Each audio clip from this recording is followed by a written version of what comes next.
गर्भवती महिलाको लागि नेपाल सरकारले हरेक बार खानाचार भनेर ल्याएको छ।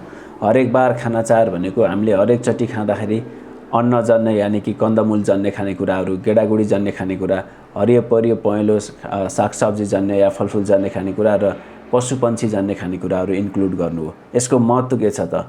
अब अस्ति अन्नजन्य खानेकुराहरूलाई हामीले क्यालोरी वर्धक खानेकुराहरू भन्छन्, जसले क्यालोरी दिन्छन्। ओके, क्यालोरी यानि कि शक्ति दिन्छ। अर्को तपाईको चाहिँ गेडागुडी जन्य खानेकुराहरू जस्तै जसमा प्रोटिन पर्छ, प्रोटिनको स्रोत हो जुन, जसमा चाहिँ चना, केराउ जस्ता अथवा आलु, दाल जन्य चिजहरू पर्छन्। त्यसबाट हामीले प्रोटिन पाउँछौँ जसले शरीरको वृद्धि विकासमा मद्दत गर्छ।